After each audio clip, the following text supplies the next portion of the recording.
नमस्कार दोस्तों। अभी एमपीपीएससी का असिस्टेंट प्रोफेसर का एग्ज़ाम है 1 जून को। और आने वाले समय में और भी एग्ज़ाम्स हैं, जैसे असिस्टेंट मैनेजर का एग्ज़ाम है, स्टेट इंजीनियरिंग सर्विस का एग्ज़ाम है, फूड सेफ्टी ऑफिसर का एग्ज़ाम भी होगा। मतलब ऐसा नहीं है कि लोग सोच रहे हैं कि नोटिफिकेशन रद्द हो गया तो एग्ज़ाम नहीं होगा। वो प्रक्रिया पे ही एग्ज़ाम जो है वो होगा।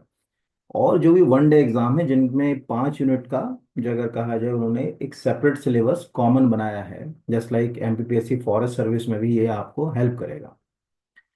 तो उन सब एग्जामों में जो यूनिट 5 है वो 2 पार्ट्स में डिवाइड है, करंट अफेयर्स और उसमें इंफॉर्मेशन टेक्नोलॉजी। तो अब चूंकि पेपर का एक लेवल अब धीरे धीरे बढ़ रहा है, हम सोचे कि बिल्कुल बच्चों जैसे अगर उसमें क्वेश्चन आए तो अब नहीं आएंगे, क्योंकि ऑलरेडी बहुत एग्जाम्स में वो बेसिक क्वेश्चंस पूछ चुके हैं। तो नेचर वाइज थोड़े से टफ क्वेश्चंस पूछ रहे हैं, कहाँ से पूछ रहे हैं, क्या नेचर है, इस पे आज हम चर्चा करेंगे। उम्मीद है कि अगर आपने ये वीडियो अच्छे से देखा तो एक दो क्वेश्चन की, 5 आना है टोटल उसमें, तो एक दो दो क्वेश्चन की आपको हेल्प इससे हो सकती है। तरीका बताऊंगा, एनसीईआरटी इग्नू कौन से मॉड्यूल से कहाँ से वो क्वेश्चंस पंच कर रहे हैं, क्या नेचर से क्वेश्चंस पंच कर रहे हैं, किस तरह के क्वेश्चंस बन सकते हैं, इन सब बातों पे हम डिस्कशन करेंगे। तो अगर चैनल को सब्सक्राइब नहीं किया है तो प्लीज़ चैनल को सब्सक्राइब कीजिए। ठीक है, और इस वीडियो को कंटिन्यू देखिए। इसके पहले भी मैं एक इस तरह का वीडियो बना चुका हूँ, नीचे डिस्क्रिप्शन में उसकी लिंक आपको जो है वो मिल जाएगी। चलिए शुरू करते हैं। तो पहला क्वेश्चन तो है हमारे सामने, नेशनल निम्नलिखित में से कौन सा नेशनल ई गवर्नेंस डिवीजन के अंतर्गत एक प्रोजेक्ट नहीं है। ठीक है, एक सेकंड, पेन निकाल दूं अपने। ठीक है, पहला है उमंग, UX4G, ABDM, API सेतु। देखिए हमेशा याद रखिए, कंप्यूटर का कोई भी एग्जाम होगा, उस एग्जाम की एक सबसे बड़ी खासियत है कि आपको कभी वो फुल फॉर्म नहीं लिख के देता। अगर वो फुल फॉर्म, जैसे सपोज इसका आंसर है ABDH, ठीक है, आयुष्मान भारत डिजिटल मिशन, आप एक सेकंड में पकड़ लोगे कि यार ये तो इससे लिंक नहीं।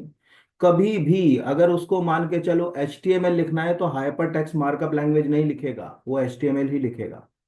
ट्रांसमिशन कंट्रोल प्रोटोकॉल नहीं बोलेगा, TCP का संबंध इनमें से किससे है, प्रोटोकॉल से है। ठीक है, अगर कहा जाए साइबर क्राइम से है, रोबोटिक्स से है, ऐसे करके पूछेगा।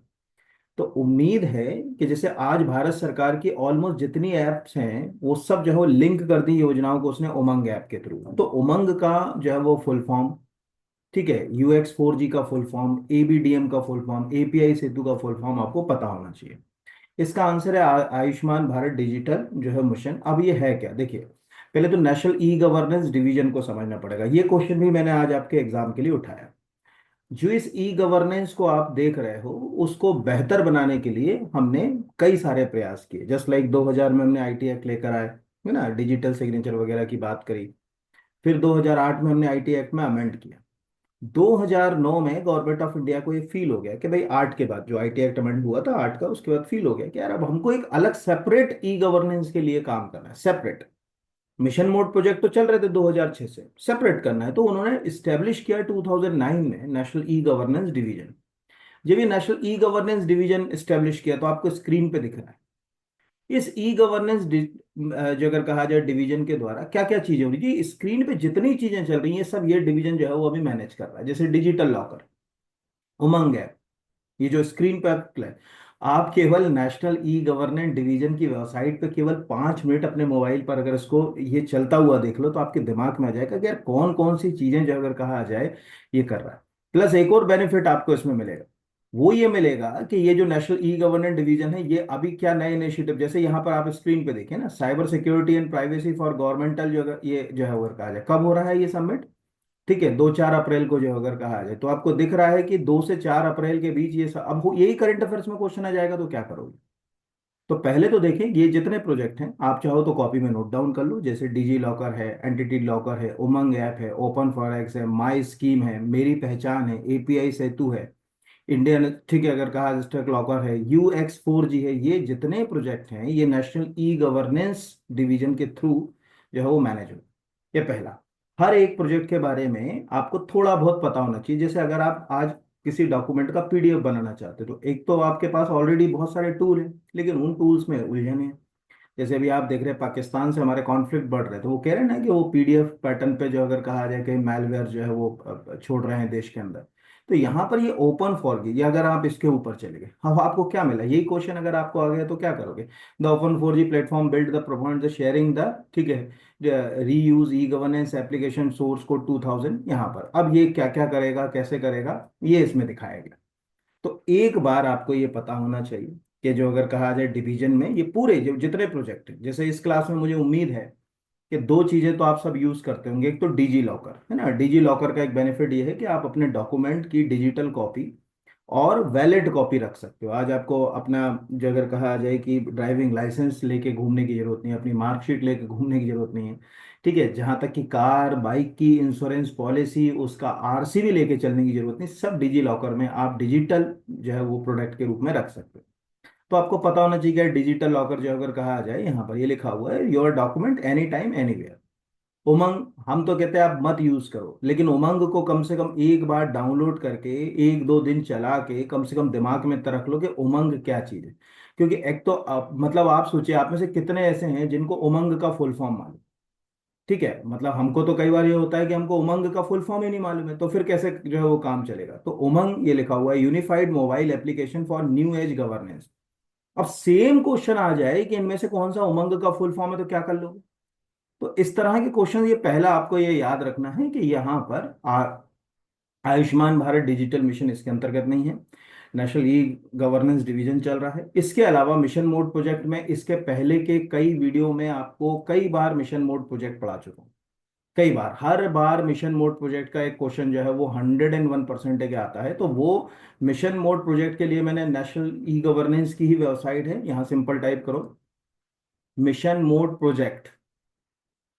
तो इस समय जो अगर कहा जाए भारत सरकार का इनिशिएटिव है, कहीं मतलब आप इसकी ऑफिशियल वेबसाइट पे जाओगे आपको पूरे मिशन मोड प्रोजेक्ट की लिस्ट मिल जाएगी।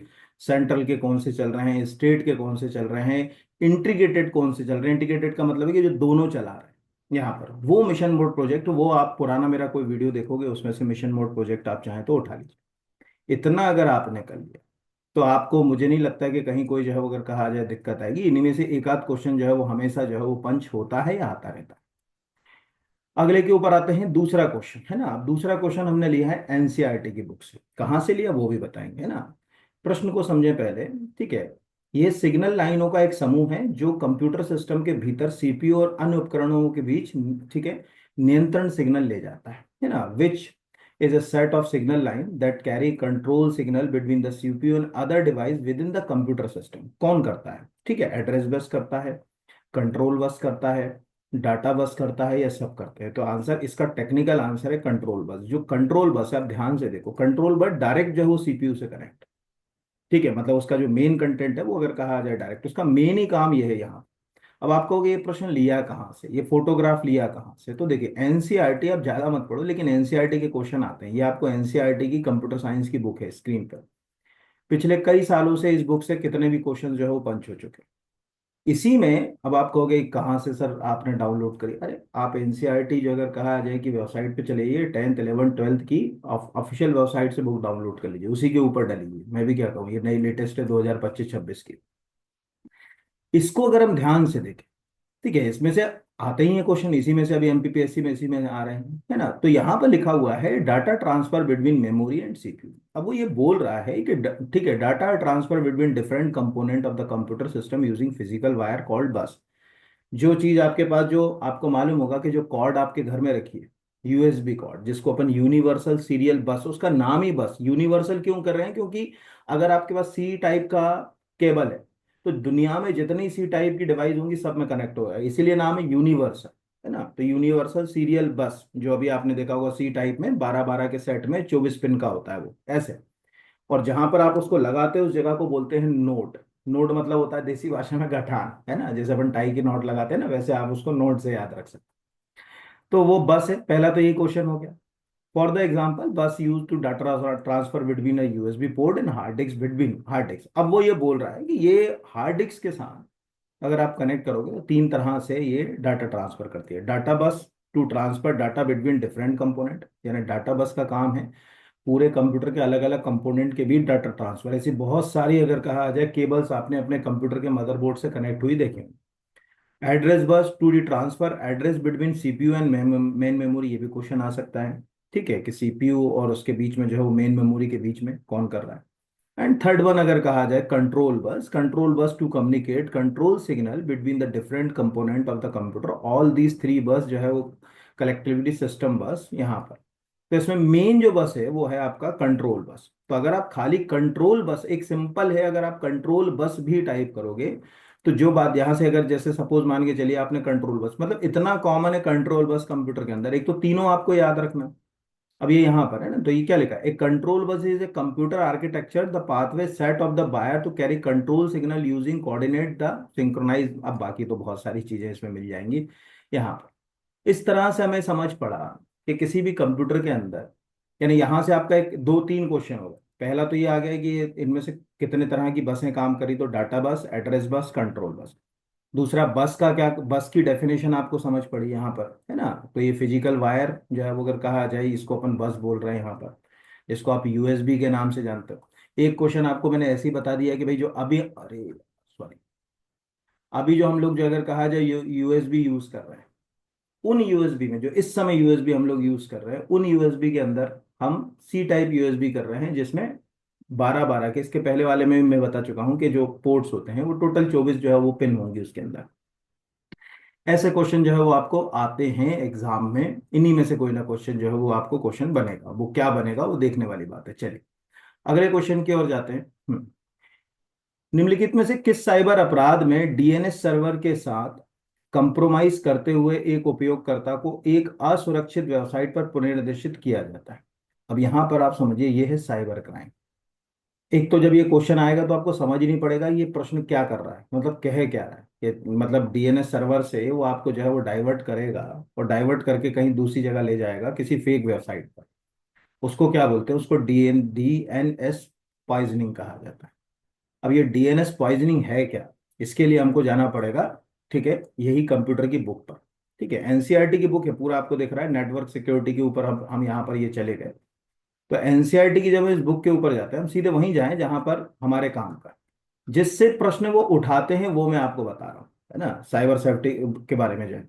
तो सबसे पहले तो हम यहाँ पर चले गए साइबर सिक्योरिटी में। अब साइबर सिक्योरिटी में उसने क्या करा, कुछ बेसिक सी जो अगर कहा जाए डेफिनेशन हमारे सामने जो है वो रखें। जैसे मालवेयर रखा, तो मालवेयर में उसने बताया है कि भाई वायरस अटैक है, वॉर्म है, एडवेयर है, ट्रोजन हॉर्स है, स्पाईवेयर है, ये सब एक प्रकार के वायरस हैं। और ये वायरस टेक्निकली किस कैटेगरी का हिस्सा है, मालवेयर का हिस्सा। ये एक कॉमन सेंस वाली बात हो गई। अभी आया भी था ट्रोजन हॉर्स, इसी में से आया था, सेम के सेम डेफिनेशन, कट पेस्ट करके एग्जाम वाले ने पूछा, मैं दिखा भी दूंगा। सिक्योरिटी ब्रीच जो अगर कहा जाए, ब्रीच का मतलब होता है चीज को भंग कर दे, है ना। यहाँ पर अगर कहा जाए जैसे दो लोगों के बीच कोई एग्रीमेंट साइन हुआ और उन्होंने कहा भाई हम इसको मानते नहीं, तो उसको अपन बोलते हैं, अगर कहा जाए कि आपने कॉन्ट्रैक्ट ब्रीच किया, मतलब जो आपका जो समझौता था उसको आपने तोड़ दिया। तो ये भी है। तीसरा है डिनाइल ऑफ सर्विस अटैक। इस समय इतना होता है, चाइना पाकिस्तान हमारे ऊपर सबसे ज्यादा डॉस अटैक ही कर रहा है। डॉस अटैक का बिल्कुल सिंपल, अगर अपन बहुत ज्यादा कॉम्प्लिकेटेड ना जाएं, बिल्कुल सिंपल अगर हम जाएं, तो हमें ये दिखता है कि भाई हमारी किसी वेबसाइट पर या किसी सर्वर के ऊपर इतना ट्रैफिक बढ़ा देना कि हमारा सर्वर ही क्रैश कर जाए। बिल्कुल ऐसे समझो कि सपोज आज पीएससी का रिजल्ट आया और आप सबका मन करा कि मैं जाके अपना रिजल्ट देख लूं, तो उस समय जो आप कमाल करोगे वहां पर, वो एक प्रकार से साइट क्या हो जाती, क्रैश हो जाती कई बार।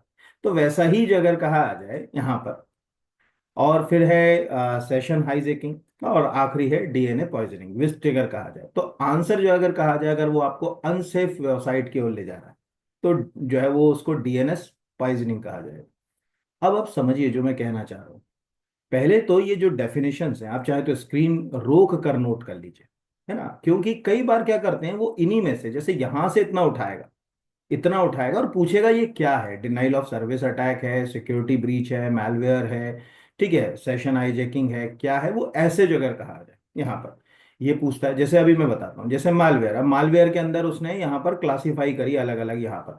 अब आप खुद इस डेफिनेशन को यहाँ से उठाइए और देखिए अभी एमपीपीएससी में क्या क्वेश्चन पूछा, पूरा कट पेस्ट करके जो अगर कहा जाए ट्रोजन हॉर्स का क्वेश्चन जो है पूछा। तो आज हमें कम से कम एक दो तरह की चीजें होती, एक बिल्कुल बेसिक नॉलेज। बेसिक नॉलेज क्या है कि यार कंप्यूटर के अंदर मैलवेयर जो होता है उसकी कैटेगरीज हैं, उसमें दिख रहा है कि वायरस भी आ रहे हैं, फिर वर्म्स भी आ रहे हैं, एडवेयर भी आ रहा है, ट्रोजन स्पाईवेयर भी आ रहा है। अब यहाँ पर अपने को एक डेफिनेशन मिल जाती है, कि इनमें से क्या स्पायरवेयर का एग्जाम्पल है, तो डेफिनेशन से ही हम उस तक जा पाएंगे, बाकी से तो जो अगर कहा जाए जा नहीं पाएंगे उसके अंदर। तो कोशिश करिए कि इस तरह की चीजें एक बार दिमाग में रखिए। रिवीजन तो अपनी जगह है, जैसे यहाँ पर लिखा है ना साइबर क्राइम के अंदर, वो क्या लिखा है, जनरल इंस्ट्रक्ट जो अगर कहा जाए यहाँ पर, या अगर कहा जाए ये न्यूसेंस जो है अगर कहा जाए, जैसे अपन बोलते हैं ना कि यार पब्लिक न्यूसेंस, अतिक्रमण, लोगों को परेशान करना, तो उसको पब्लिक न्यूसेंस कहा जाता है, लोक बाधा। तो यहाँ पर आप देखिए कि कौन सी ऐसी चीज है जो आपको, जैसे अब ये आज की स्थिति में कितना अच्छा उसने साइबर क्राइम को क्लासिफाई किया एनसीईआरटी वाले, फिजिकल और मेंटल डैमेज, वो आपको भौतिक रूप से और मानसिक रूप से परेशान कर रहा है, साइबर बुलिंग कर रहा है, हरासमेंट कर रहा है, ठीक है, साइबर स्टॉकिंग कर रहा है, सेक्सुअल एक्सप्लॉयटेशन जो अगर कर रहा है बच्चों के साथ, चाइल्ड पोर्नोग्राफी, उनको मेंटली जो अगर कहा जाए, मतलब आपको ये समझ में आना चाहिए कि यार ये जो साइबर क्राइम है ये किस कैटेगरी का, ठीक है, इस साइबर क्राइम के अंदर जो बात हो रही है वो किस कैटेगरी की हो रही है ना, तो डीएनएस पॉइजनिंग आपको ऑलमोस्ट समझ पड़ गया होगा। अगला है EULA। अब ये भी क्वेश्चन मैंने इसलिए डाला कि मैं देखना चाहता हूँ भाई आपको कितनी चीजों की समझ आ रही है। समझ का क्या मतलब, मैंने हमेशा बोला कंप्यूटर एकमात्र ऐसा विषय है जिसमें अगर आपने किसी भी वर्ड का फुल फॉर्म, अगर आपको यूपीआई का फुल फॉर्म नहीं मालूम है तो आप उलझ गए। आपको जो अगर कहा जाए, ठीक है, जैसे आज हम जो चीजें, जैसे हम लोग ओटीटी यूज करते हैं, अब अगर किसी को ओटीटी का ही फुल फॉर्म नहीं मालूम है तो फिर तो जो है वो अगर कहा जाए उलझन। तो ये कॉमा अलग से ऐसे लग गया, उसको छोड़ दीजिएगा। EULA ये है क्या? EULA एक्चुअल जो अगर कहा जाए एक लाइसेंस प्रोसेस। अब आप कहोगे कि यार ये फुल फॉर्म पता होता तो हम लाइसेंस की ओर चले जाते, फुल फॉर्म ही नहीं पता है तो हम लाइसेंस की जो है वो बात कैसे करें।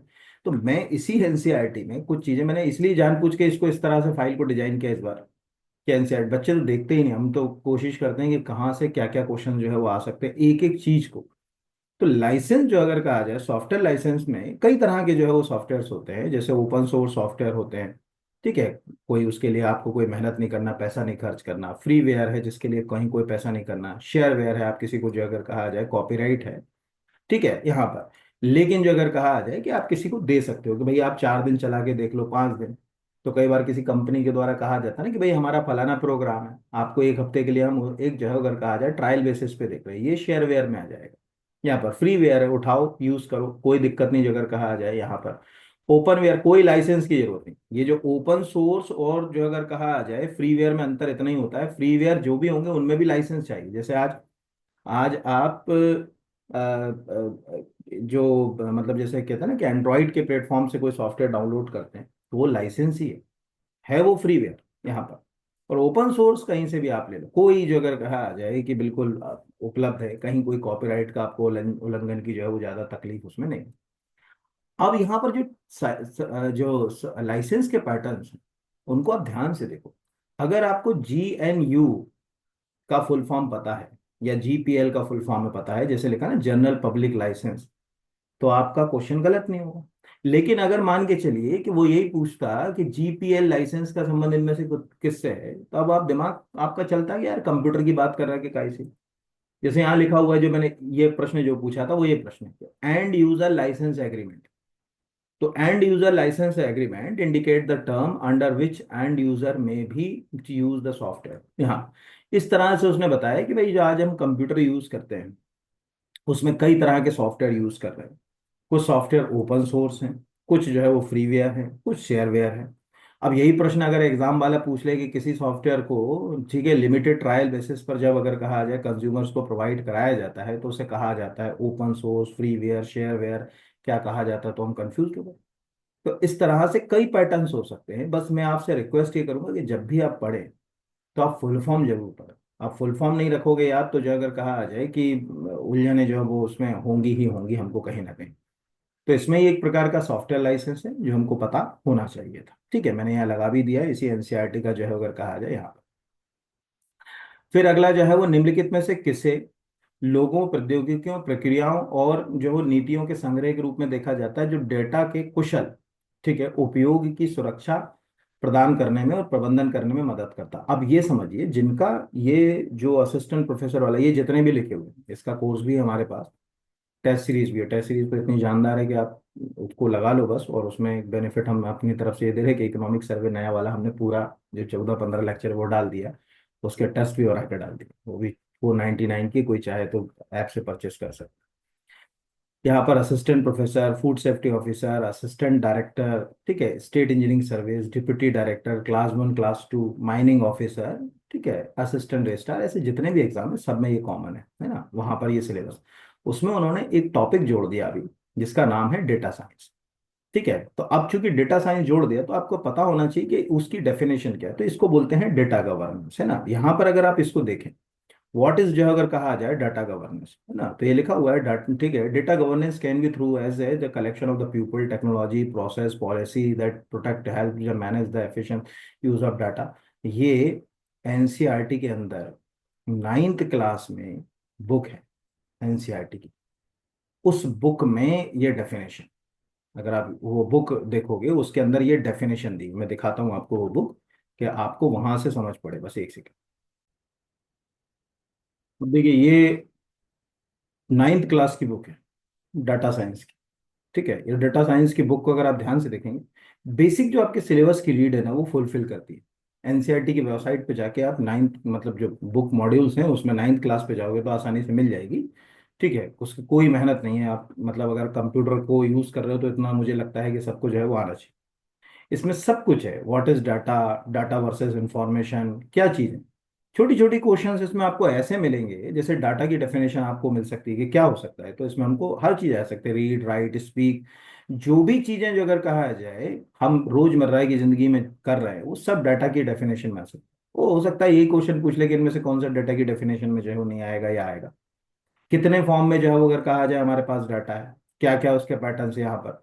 हो सकता है आपको डाटा इंफॉर्मेशन नॉलेज विजडम ये मॉडल पूछ ले, DIKW मॉडल, मैंने एक क्वेश्चन लिया है अपने पेपर के अंदर, मैंने यही पूछा है कि ये जो DIKW मॉडल है, इस मॉडल के अंदर जो है अगर कहा जाए किस शब्द का प्रयोग नहीं किया गया। अब जो मैं बात बार बार बोल रहा हूँ, जो सबसे ज्यादा बच्चे कमी जिसको करते हैं, फुल फॉर्म याद नहीं रखना पसंद करते हैं, DIKW, उनको ये नहीं मालूम है कि डाटा इंफॉर्मेशन नॉलेज की वो बात कर रहा है, विजडम की, वो भूल जाते हैं यहाँ पर अगर कहा जाए वो इतना ही याद करके।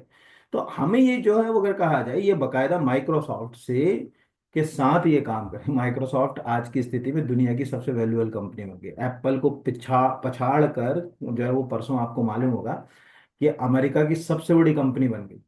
ठीक है, माइक्रोसॉफ्ट, आपने पेपर पढ़ा होगा, उसके साथ जो CBSE का मॉड्यूल है ये आसानी से इंटरनेट के ऊपर उपलब्ध है, आप डाउनलोड कर सकते हैं, पढ़ सकते हैं। उसमें से बेसिक अगर कहा जाए, मैं उम्मीद करता हूँ कि 9th और 10th क्लास की जो अगर कहा जाए ये बुक आप पढ़ोगे, हल्का फुल्का पूरा मत पढ़ो, थोड़ा थोड़ा तो रफली रफली, मतलब कि क्वेश्चन आए तो हमारी थोड़ी समझ तो विकसित हो यहाँ पर। तो उसमें जो अगर कहा जाए डाटा गवर्नेंस की जो है डेफिनेशन है, उसी डेफिनेशन को मैंने यहाँ पर जो है लिया। यहाँ पर data interpretation, data management, e governance, data governance, तो ये क्वेश्चन आ सकते हैं। इस वाले वीडियो में मैंने ई गवर्नेंस के क्वेश्चन ज़्यादा नहीं लिए, उसके पीछे का कारण ये है कि ई गवर्नेंस ऑलरेडी जो अगर कहा जाए, मैं आपको पहले कई क्वेश्चंस जो है वो अच्छे करा चुका हूँ, है ना, पुराने वीडियो आप देखोगे तो बहुत आपको जो है वो हेल्प होगी। अगला है, निम्नलिखित में से कौन सा एक डिसीजन ट्री का घटक नहीं। ठीक है, विच ऑफ द फॉलोइंग जो है वो component, which of the following not a component of decision tree. अब ये याद रखना है कि डाटा साइंस के अंदर डिसीजन ट्री बहुत रोल प्ले करता है, या आर्टिफिशियल इंटेलिजेंस ही में भी जो अगर कहा जाए रोल रोल प्ले करता है। इसमें रूट नोड भी होती है, ब्रांचेस भी होती हैं, लीफ नोड भी होती है, पर टोपोलॉजी नहीं होती। टोपोलॉजी तो पैटर्न है किसी चीज को बनाने का, जस्ट लाइक हम लोग स्टार टोपोलॉजी, जैसे हम कंप्यूटरों को आपस में लिंक कर, तो उनको लिंक करके जो, जैसे एक कोई कंप्यूटर है बीच में, उससे चारों ओर कोई कंप्यूटर लिंक कर दिया तो स्टार टोपोलॉजी। आपस में पूरों को एक नोड से एक डायरेक्शन में लिंक कर दिया तो बस टोपोलॉजी। बेतरतीब कर दिया तो ट्री टोपोलॉजी।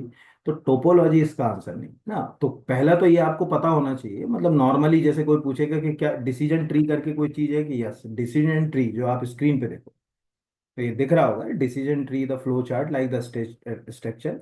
ये डेटा साइंस में बहुत ज़्यादा यूज होता है। क्या क्या चीज़ें हैं इसमें, दिख रहा है कि इसके अंदर नोड्स हैं, इसके अंदर ब्रांचेस हैं, इसके अंदर रूट नोड्स है, इसके अंदर जो अगर कहा जाए कि लीफ नोड्स है, ये सब इसके जो अगर कहा जाए पार्ट, ये सब इससे जो है वो जुड़े हुए हैं। आपको आसानी से इंटरनेट के ऊपर कई सारे जो है उसके पैटर्न जो है वो मिल जाएंगे, जैसे गूगल का ही ऑफिशियल वेबसाइट के ऊपर ये डला हुआ है।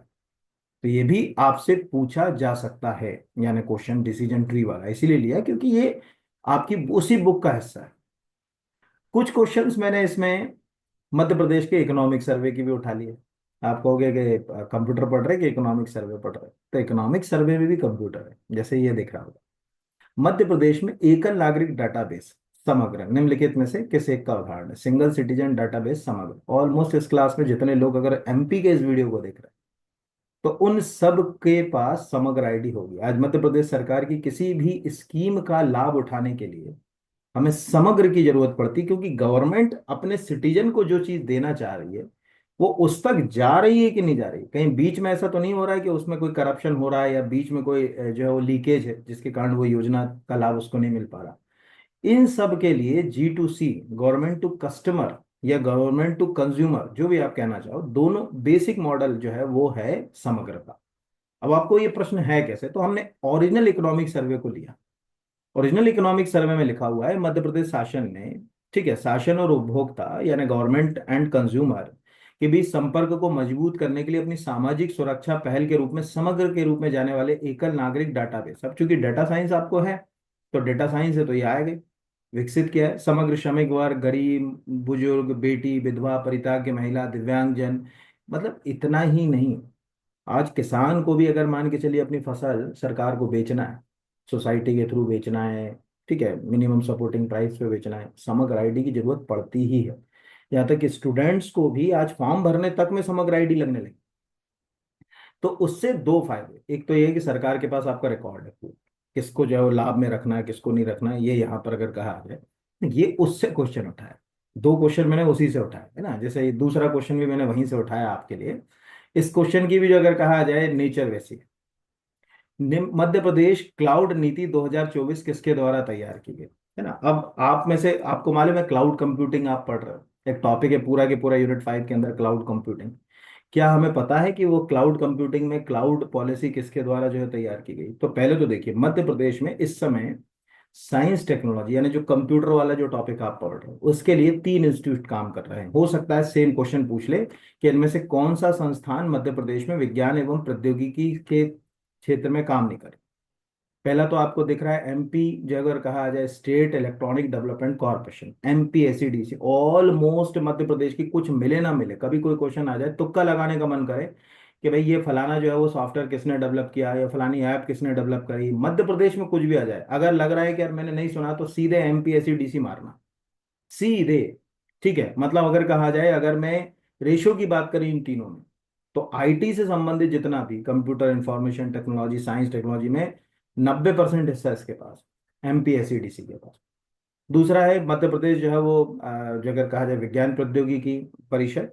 और तीसरा है Madhya Pradesh cyber emergency response teams, ये साइबर क्राइम को रोकती है। सीईआरटी जो है वो भारत सरकार का, ठीक है, एक पूरा के पूरा सिस्टम है जिसको अपन साइबर इमरजेंसी रिस्पांस टीम बोलते हैं, सीईआरटी। अगर आप यहाँ पर सिंपल टाइप करें सीईआरटी, ये गवर्नमेंट ऑफ इंडिया का, ठीक है, सबसे मेन इनिशिएटिव है, सीईआरटी लिखा हुआ है। आज जितना भी कंप्यूटर इमरजेंसी रिस्पांस टीम बोलते हैं, बकायदा जो है अगर कहा जाए स्टेटूटरी इंस्टीट्यूशन की तरह है ये, ठीक है। आईटी एक्ट जब 2008 आया था तो उसमें जो अगर कहा जाए ये बात साफ कर दी गई थी, स्थापित तो ये पहले ही हो गई थी, अगर कहा जाए ये लिखा ना कि सीआईटी इन ऑपरेशन सिंस 2000, फिर इसको उसके साथ जो है लिंक किया गया। अब ये क्या कर रही, देखिए 1 मई को इसने जो अगर कहा जाए एडवाइजरी जारी करी, 25 तारीख को करी, 26 तारीख को, तो भारत सरकार का जैसे ये इनिशिएटिव चल रहा है, सेम पैटर्न के ऊपर मध्य प्रदेश में काम कर रही है एमपीसीआरटी। एक तो ये 3 इंस्टीट्यूट मैंने आपको रफली समझा दिए। फिर इसके जस्ट बाद आप नीचे चले जाओ क्लाउड पॉलिसी के ऊपर, है ना, तो आपको दिख रहा है विज्ञान एवं प्रौद्योगिकी विभाग। क्लाउड एक टॉपिक पूरा मैं पढ़ा चुका हूँ इसके पहले के वीडियो में, ठीक है। क्लाउड कंप्यूटिंग क्या होती है, कितने प्रकार के क्लाउड होते हैं, आप पुराने वीडियो देखिए, ठीक है। आईटी से संबंधित एक पूरा के पूरा जो है अगर कहा जाए प्ले लिस्ट है, उसमें आप जाइए, पुराने वीडियो देखिए। आप पुराने वीडियो देखेंगे तो आपको दिक्कत नहीं आएगी। जैसे कई बार बच्चे सोचते हैं ना क्या रदजल घगरी बात हो रही, क्या हमको समझ कैसे पड़ेगा क्लाउड क्या है, वहाँ पूरा समझाया क्लाउड कंप्यूटिंग क्या चीज़ है। यहाँ पर जहाँ तक कि आज क्लाउड कंप्यूटिंग को एक लाइन में समझ लो, आप जिस वीडियो को यहाँ देख रहे हो ये भी क्लाउड कंप्यूटिंग है, क्योंकि गूगल के सर्वर पे सेव हो रहा, किसी फिजिकल पेन ड्राइव में सेव नहीं हो रहा, गूगल के सर्वर पे जाके सेव हो रहा। आप जब चाहे इंटरनेट की सहायता से एक्सेस कर सकते हो, आपको अपने स्टोरेज का सिंगल यूज करने की जरूरत नहीं है। आपको अपने मोबाइल के किसी प्लेयर का यूज करने, पहले जमाने में आपको प्लेयर इंस्टॉल करना पड़ते थे, अब नहीं करना पड़ते, यानी आपके पास सॉफ्टवेयर भी ऑनलाइन हो गए। स्टोरेज आपको रखना पड़ती थी, अब नहीं रखती, क्योंकि अब आपके पास स्टोरेज, पहले होता ना, आज से 10 साल पहले, भैया इसमें जरा 50 गाने भर देना, भैया इसमें थोड़ा वीडियो वाले गाने भर देना। ठीक है, कार्ड भरवाते थे लोग, दुकान पर जाते थे, कार्ड कहते थे। आज सब क्लाउड है, सब जो अगर कहा जाए क्लाउड। तो प्रश्न देखिए कि विज्ञान एवं प्रौद्योगिकी विभाग के अंतर्गत मध्य प्रदेश राज्य इलेक्ट्रॉनिक विकास निगम एमपीएसईडी द्वारा तैयार की गई क्लाउड नीति 2024 का उद्देश्य राज्य में सरकारी अर्ध सरकारी संगठनों द्वारा क्लाउड आधारित होस्टिंग समाधानों के अंगीकरण की प्रक्रिया को सुव्यवस्थित करना है। ये क्वेश्चन हो सकता है, एक आपको एग्जाम में आ सकता है। इसके लिए आप स्टेट लेवल पे डेटा सेंटर खड़ा कर रहे हो। दूसरा, ये सब आप कंप्यूटर में आपको आ सकता हो सकता है आपसे पूछ ले सेमीकंडक्टर पॉलिसी कब की है, 2025। ठीक है, यहाँ पर ड्रोन प्रमोशन इन यूजेस पॉलिसी कब की है, 2025। ग्लोबल कैपेबिलिटी जो है वो सेंटर पॉलिसी कब की है, 2025। ये आप इसमें जो है वो लिंक करके पढ़ सकते हो यहाँ पर। इसलिए ये चीज जो है वो कहा जाए, मैंने इसमें डाली। अगला है, इंटरनेट ऑफ थिंग्स पर आधारित स्पीकर संवेदनशीलता निम्न में से कितनी होती है। पहले तो ये समझिए इंटरनेट ऑफ थिंग्स क्या है। आज इंटरनेट ऑफ थिंग्स हमारी जिंदगी के अंदर हर वो डिवाइस जो किसी इंटरनेट के माध्यम से चल सके, वो इंटरनेट ऑफ थिंग्स है। जस्ट लाइक आपके घर कोई एयर कंडीशनर लगा है, और जो अगर कहा जाए आप बोलो हेलो एसी ऑन, और वो एसी ऑन हो जाए। वो हुआ कैसे, आपकी आवाज से थोड़ी हुआ। ठीक है, उसमें एक सेंसर लगा हुआ है जो कनेक्ट है, अगर कहा जाए एक डिवाइस, उसने उसको जो है वो कमांड दी। आज अमेरिका में बैठे बैठे आप अपने घर की टीवी चालू कर सकते हो। ठीक है, आज अमेरिका में बैठे बैठे आदमी अपने घर का एसी चालू कर सकता है। ये सब इंटरनेट ऑफ थिंग्स में। तो इंटरनेट ऑफ थिंग्स मतलब हर चीज, जैसे आज अभी आप बहुत सारे लोग ऐसे होंगे जिनकी कारों के अंदर ऐसे सेंसर्स हैं, जिनको वो अपने गाड़ी में बैठने के 10 मिनट पहले एसी चालू कर लिया। ये सब इंटरनेट ऑफ थिंग्स में, मतलब इसके लिए इंटरनेट कनेक्टिविटी का होना बहुत जरूरी है। तो इंटरनेट ऑफ थिंग्स के अंदर, जैसे सपोज मान के चलिए मैं एलेक्सा स्पीकर से बात कर रहा हूँ, तो मैं क्या बोलूँ, हेलो एलेक्सा। ऐसे बोलूंगा तो क्या वो सुन लेगी मेरी आवाज? नहीं ना, उसको कुछ चाहिए ना। 89 डीबी तो कम से कम चाहिए ना, डेसिबल कितना चाहिए। अब आप कहोगे ये प्रश्न आपने लिया कहाँ, बहुत सिंपल। सबसे अच्छी एक फाइल है, मैं आपको दिखा रहा हूँ यहाँ पर, आपको ये इंफॉर्मेशन टेक्नोलॉजी के ऊपर इग्नू का मॉड्यूल है, इंटरनेट ऑफ थिंग्स। इस इंटरनेट ऑफ थिंग्स में उसने बेसिक पहले तो ये समझाया कि इंटरनेट ऑफ थिंग्स है क्या, है ना। यहाँ पर जैसे वो बोल रहा है कि लगभग जो अगर कहा जाए कि 22 बिलियन जो है लोग इसको जो है वो यूज करेंगे इंटरनेट ऑफ थिंग्स को 2025 में। फिर इसने इंटरनेट ऑफ थिंग्स में, यानी इंटरनेट ऑफ थिंग्स में जो अगर कहा जाए, ठीक है, अगर कहा जाए इंटरनेट ही सबसे इंपॉर्टेंट। अगर आपके पास इंटरनेट कनेक्टिविटी नहीं है तो इंटरनेट ऑफ थिंग्स जो है वो जीरो है। ये ध्यान रखिएगा, इंटरनेट ऑफ थिंग्स जीरो है। सपोज मान के चलिए आपके घर के अंदर एक पंखा लगा हुआ है, आपको लगता है कि मैं ऑफिस से निकलूं और पंखा चालू हो जाए, एसी चालू हो जाए, और आपने बटन दबाई, लेकिन आपके घर का इंटरनेट कनेक्शन बंद है उस समय, तो कोई काम कर नहीं।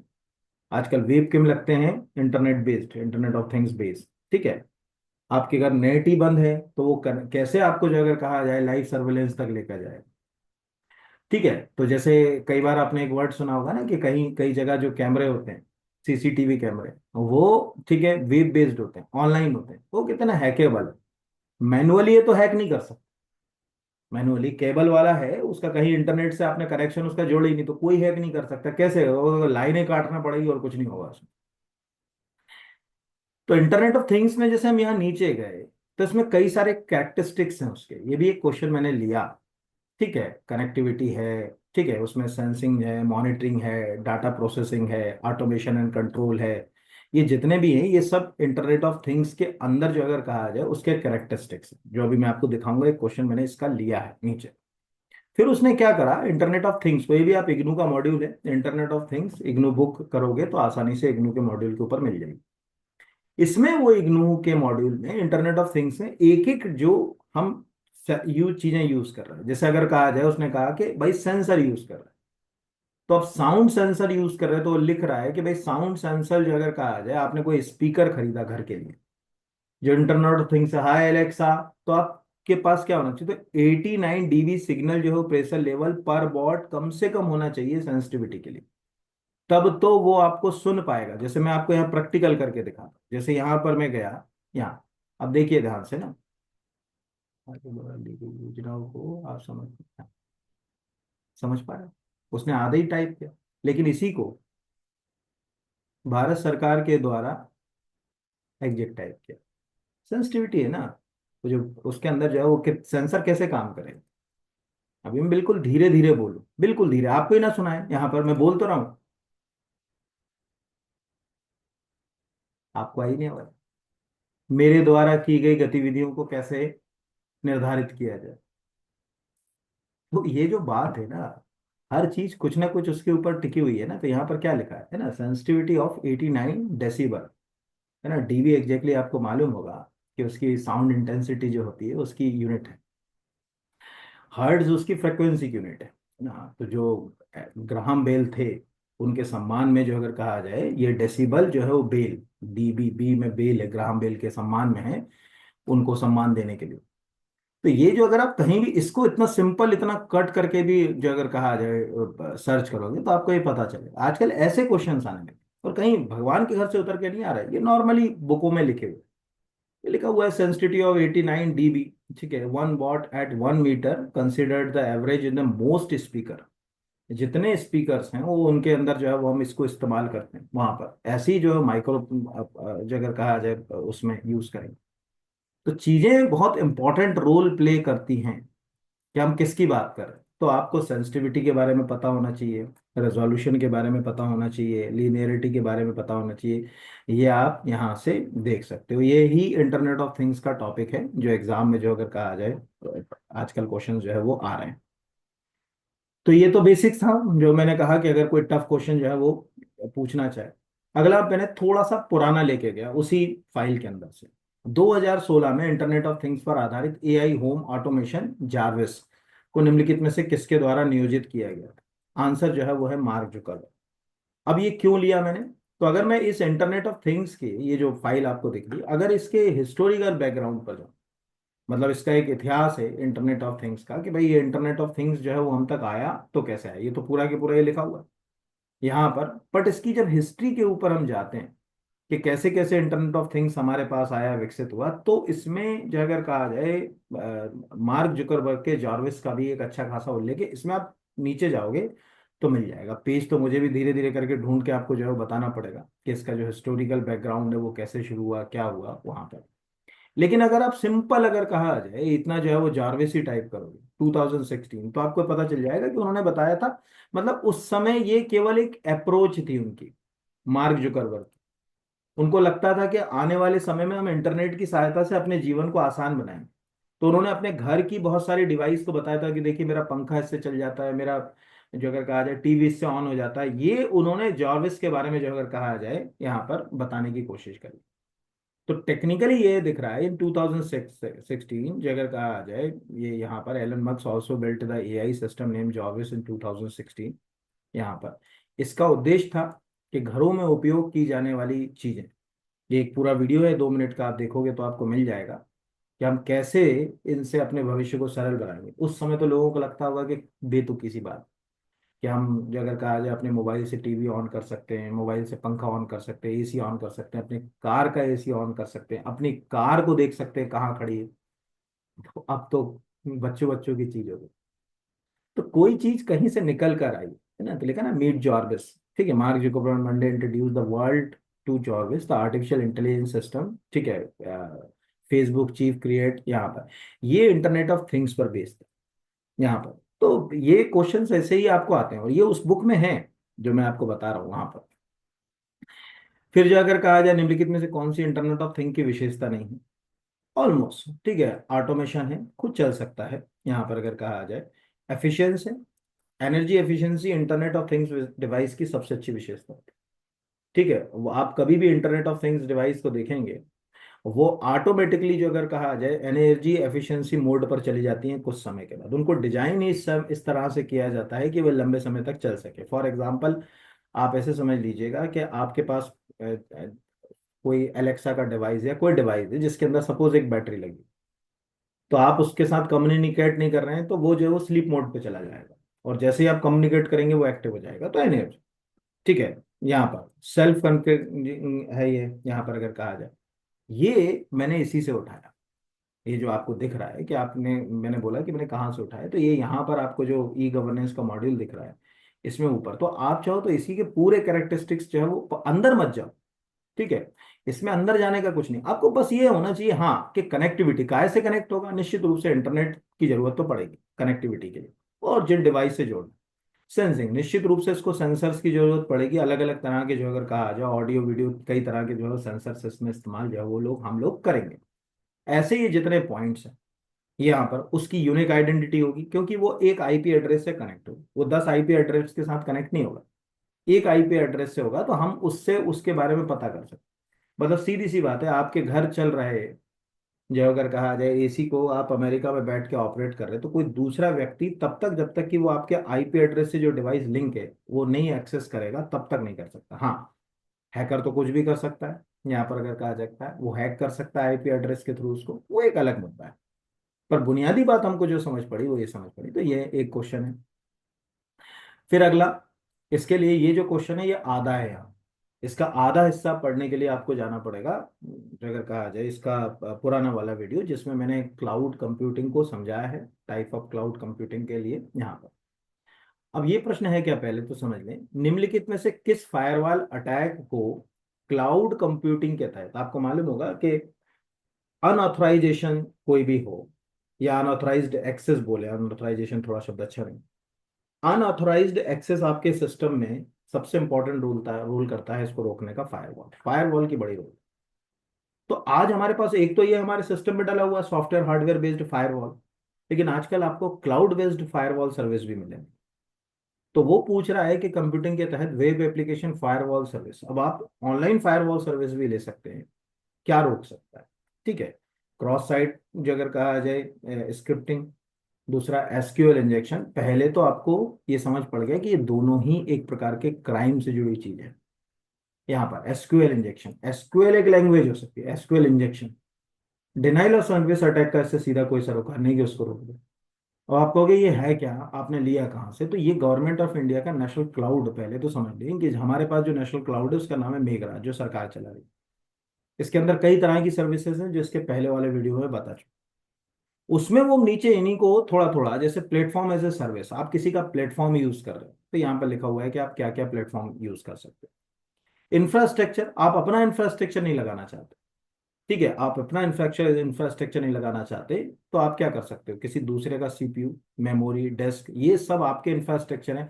आज यूट्यूब को देखने के लिए क्या आपको अपना सीपीयू की स्टोरेज की जरूरत पड़ रही, क्या आपको आपकी मेमोरी की जरूरत पड़ रही, क्या आपको आपके डिस्क स्टोरेज की जरूरत पड़ रही? आपने अपना इंफ्रास्ट्रक्चर उसको उससे ले लिया यहाँ पर, तो ये इंफ्रास्ट्रक्चर जो अगर कहा जाए एज ए सर्विस।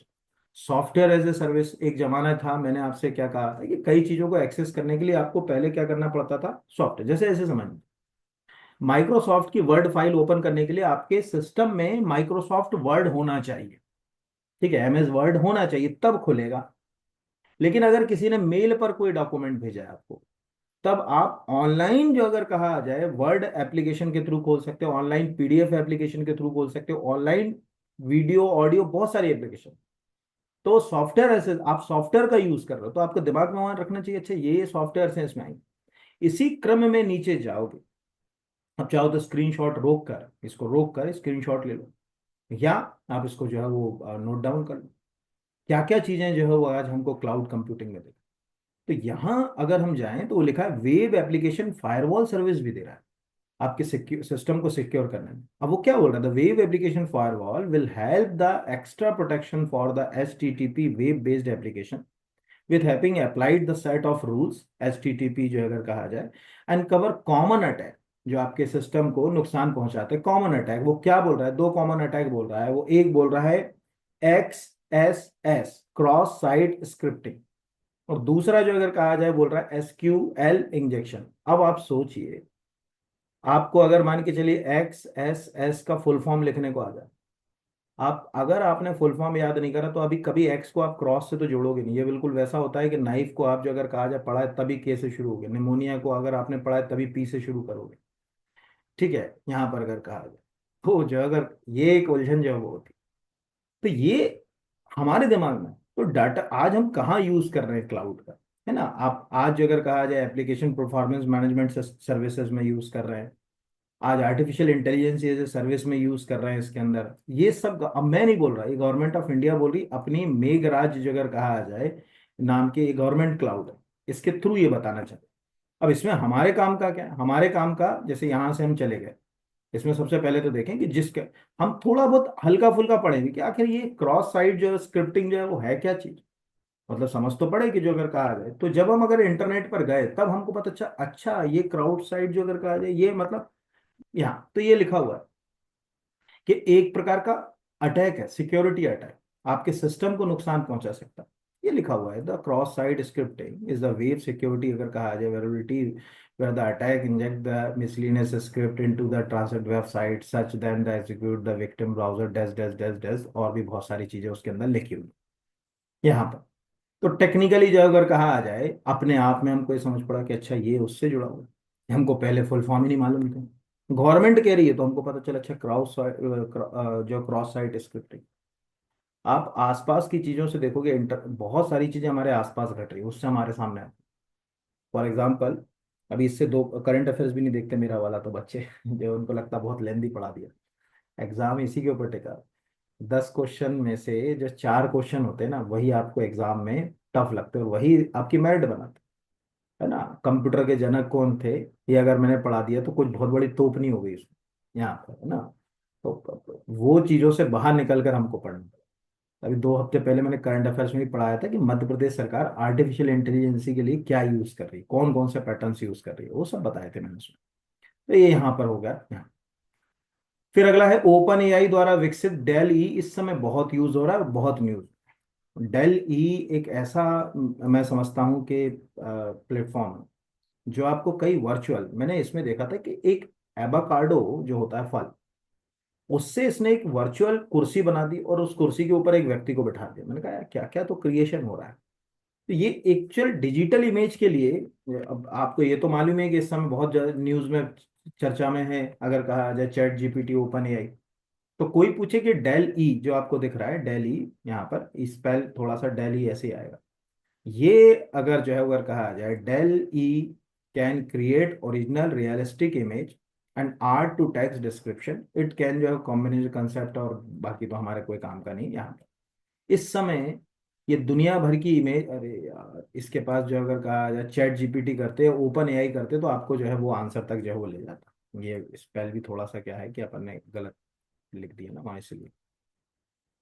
तो ये डेल, तो डेल ई बहुत सारी इमेज हमको बना कर दे रहा है, ये दिख रही है बहुत सारी इमेज है, ये वर्चुअल इमेज हैं जो हमको डिजाइन करके दे रहा है। हमें ये पता होना चाहिए जैसे चैट जीपीटी क्या करके दे रहा है तो हमारे दिमाग में, तो उसी में जो अगर कहा जाए ओपन एआई का डेल ई क्या है, डेल ई हमारे सामने जो अगर कहा जाए वर्चुअल इमेज, जैसे मैं यहाँ पर एक छोटा सा वो आपको दिखाता, एवाकाडो फ्रूट।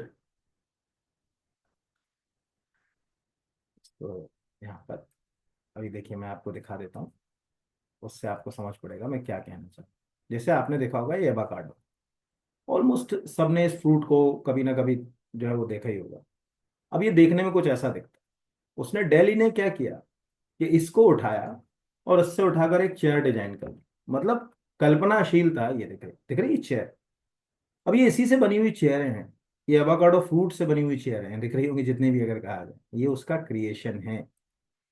तो ये basically digital image based platform है। उम्मीद है कि ओपन एआई की तरह मैं इसके पहले के एक लेक्चर में ऑलमोस्ट चैट जीपीटी जैसे जितने प्लेटफॉर्म्स गूगल के द्वारा, मेटा के द्वारा, एक्स के द्वारा, ठीक है, जितने जो अगर कहा जाए ये चैट जीपीटी जैसे या चैट बोर्ड प्रोग्राम जो अगर कहा जाए चलाए जा रहे हैं वो पूरा इसके पहले वाले एक लेक्चर में मैच द कॉलम से पढ़ा चुका पूरा जो अगर कहा जाए, वहां से उठाइए उसमें काफी हेल्प होगी आपको, है ना।